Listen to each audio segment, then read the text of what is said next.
Bismillahirrahmanirrahim. Assalamualaikum warahmatullahi wabarakatuh.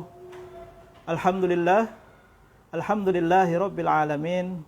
Wassalatu wassalamu ala rasulillah wa ala alihi wa sahbihi wa man walah, amma ba'du. Alhamdulillah, pada siang hari ini Allah memberikan kita nikmat yang sangat luar biasa sehingga kita bisa melaksanakan sholat zuhur berjamaah, melaksanakan salah satu anjuran agama kita, yakni bersilaturahmi kepada sanak famili kita, kepada teman-teman kita, baik teman kantor, teman main, teman nongkrong, ya, maupun orang-orang yang memang di luar kita temui, ya, selain daripada keluarga kita. Nah, bertemunya kita dengan orang-orang di luar selain keluarga kita di rumah, itu merupakan salah satu nikmat dari Allah Subhanahu wa taala.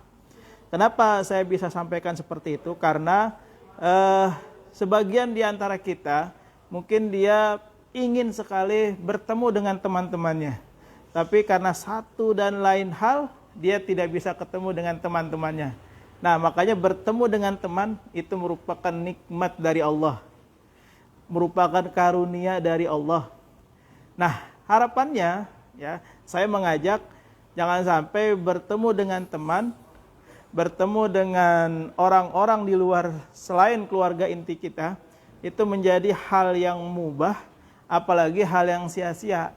Niatkan dalam diri kita untuk menjalin silaturahmi, ya, mencari kebaikan, sehingga bertemunya kita dengan orang-orang di luar rumah kita, teman-teman tongkrongan kita kah, teman-teman main kita kah, teman-teman kerja kita kah, itu menjadi kebaikan buat kita dan bernilai ibadah di sisi Allah Subhanahu wa taala. Ya. Yang selanjutnya, setelah kita bersyukur kepada Allah, memanjatkan puji-pujian kepada Allah atas limpahan nikmatnya, jangan pernah lupa kita bersolawat kepada Rasulullah Sallallahu Alaihi Wasallam. Ya, karena kita sangat butuh beliau. Ya, kita sangat ingin bersama beliau. Kita ingin bersama Rasulullah di surganya. Kita ingin bersama bendera Rasulullah di akhirat kelak.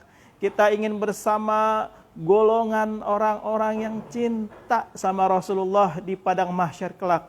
Mudah-mudahan dengan kita selalu bersolawat kepada Rasulullah, mengikuti sunnah-sunnah Rasulullah, kita nanti di hari kiamat diakui sebagai umat Rasulullah, dan terlebih kita semua mendapatkan syafaat dari Rasulullah Sallallahu Alaihi Wasallam. Amin ya Allah ya Rabbal Alamin. Allahumma salli ala Muhammad wa ala ali Muhammad. Baik, singkat saja, hari ini saya ingin berbagi tentang nasihat. Nasihat ini sangat berguna bagi mereka yang mengaku beriman kepada Allah dan beriman kepada hari akhir. Nasihat ini sangat berguna bagi mereka yang betul-betul ingin masuk surga, yang betul-betul ingin mendapatkan ridha Allah Subhanahu wa taala. Nasihat ini sangat berguna.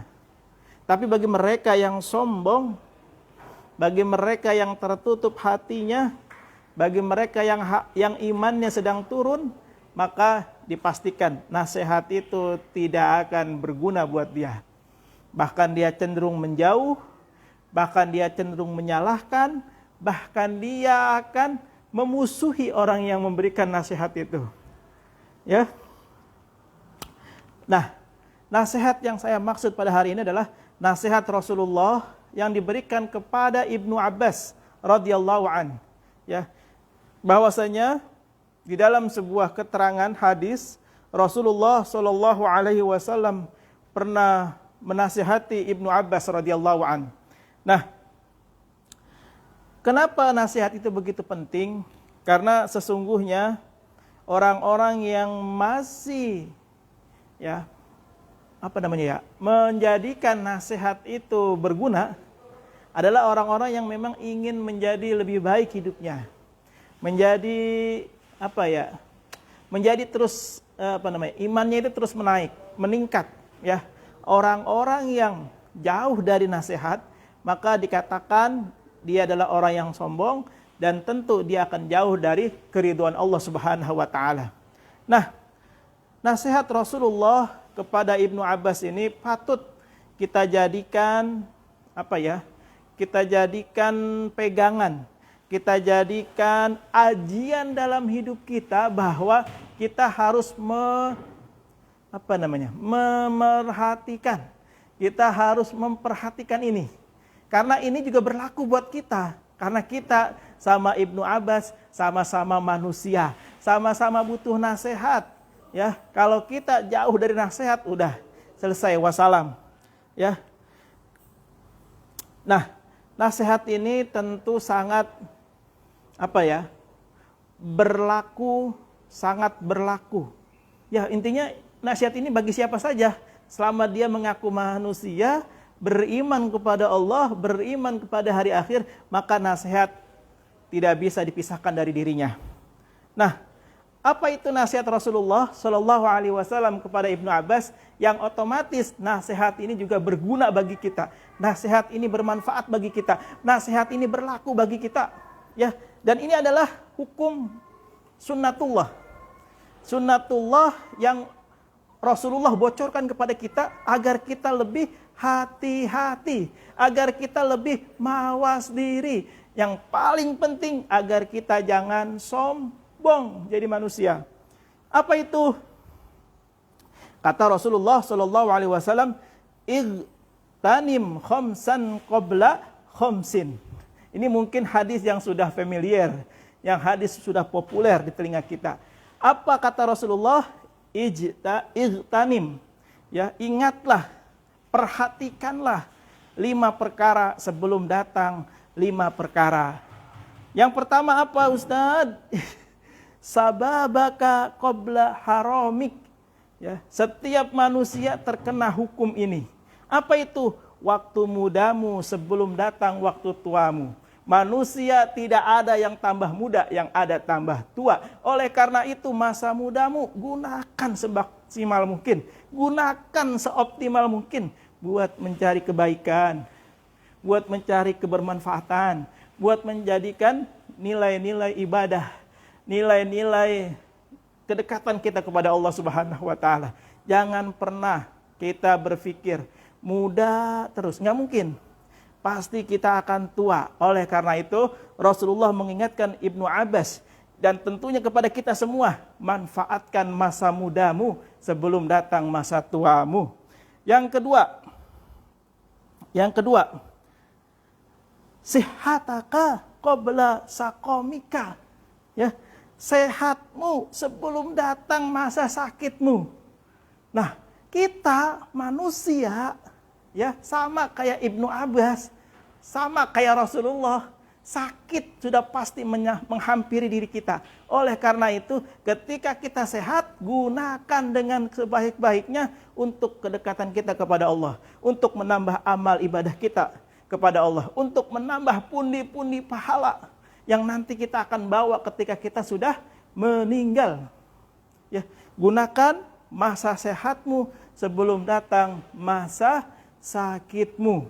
Ingat, manusia tidak akan luput dari yang namanya sakit dan tidak selalu sehat terus. Pasti akan merasai sehat dan pasti akan merasai sakit. Oleh karena itu, Rasulullah mengingatkan kepada Ibnu Abbas bahwa selama kamu sehat, gunakan sehat itu dengan sebaik-baiknya. Yang ketiga, ginaka qabla fakrika. Masa kayamu sebelum masa fakirmu. Masa kamu berada ya sedang berpunya, itu gunakan dengan baik. Ketika Allah memberikan amanah kebendaan kepada kita, kemewahan harta, kemewahan rupiah misalnya, kemewahan tempat tinggal, kemewahan kendaraan, maka Rasulullah mengingatkan, gunakan itu sebaik-baiknya sebelum datang masa fakirmu, sebelum datang masa miskinmu.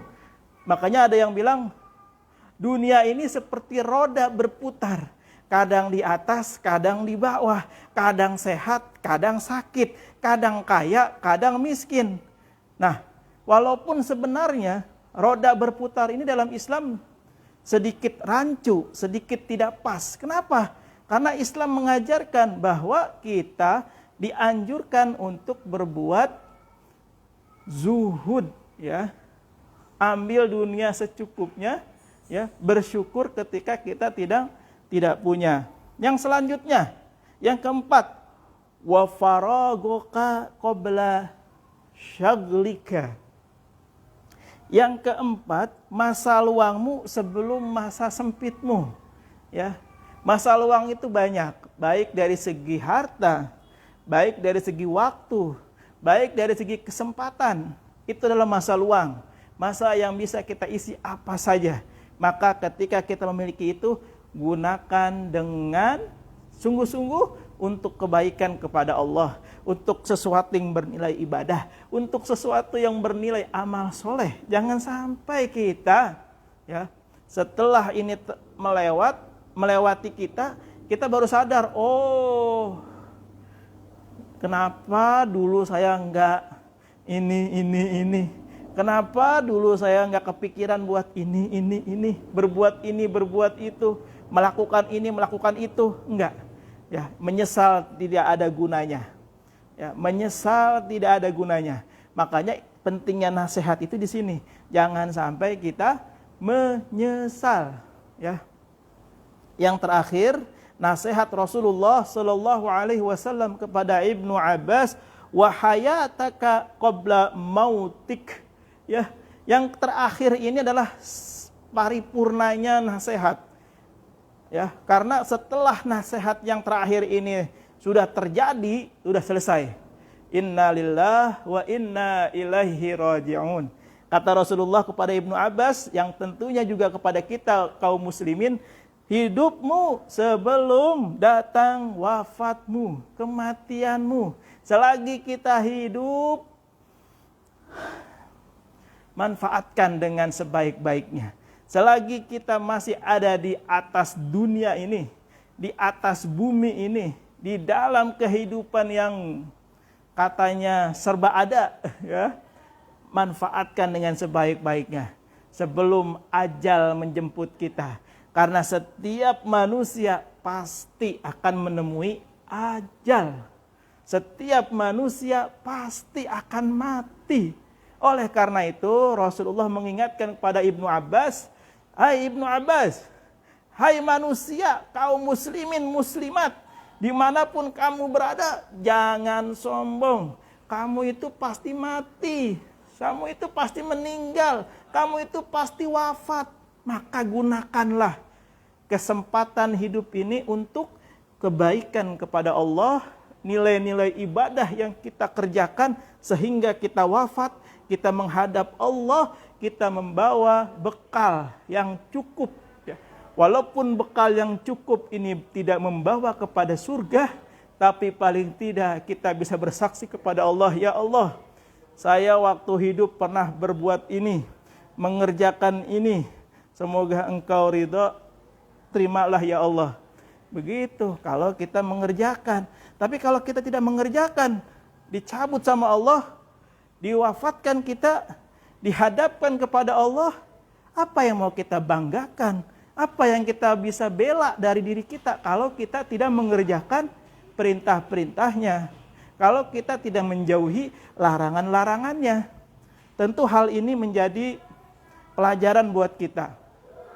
Bahwa nasihat Rasulullah yang diberikan kepada Ibnu Abbas sesungguhnya itu juga buat kita manusia yang hidup di zaman sekarang. Karena ini berlaku juga buat kita. Emang ada manusia yang hidup terus, nggak mati-mati? Nggak ada. Emang ada manusia yang sehat terus? Nggak ada. Emang ada manusia yang kaya terus? Nggak ada. Semuanya pasti akan melewati masa-masa itu. Semuanya pasti akan melewati masa itu, ya. Kadang kaya, kadang miskin. Kadang sehat, kadang sakit. Kadang berada, kadang tidak ada. Kadang luang, kadang sempit. Semuanya sudah ditentukan sama Allah dan sudah diatur sedemikian rupa oleh Allah sehingga kita bisa melihat diri kita apa yang sudah kita lakukan, apa yang sudah kita kerjakan. Kalaulah kita bisa berbuat kebaikan, maka kita tidak akan menyesal di kemudian hari. Kalaulah kita sudah memanfaatkan waktu ini dengan sebaik-baiknya, maka kita tidak akan menyesal. Kalaulah kita sudah memanfaatkan kesehatan sebaik-baiknya, maka kita pun tidak akan menyesal. Kalaulah kita sudah memanfaatkan waktu luang kita dengan sebaik-baiknya, maka kita tidak akan menyesal. Yang terakhir, kalau kita bisa memanfaatkan nikmat hidup yang Allah berikan, pasti kita termasuk golongan orang-orang yang beruntung. Golongan orang-orang yang mendapatkan kebaikan-kebaikan ketika sudah wafat nanti. Karena apa? Karena kita mengikuti betul nasihat Rasulullah kepada kita.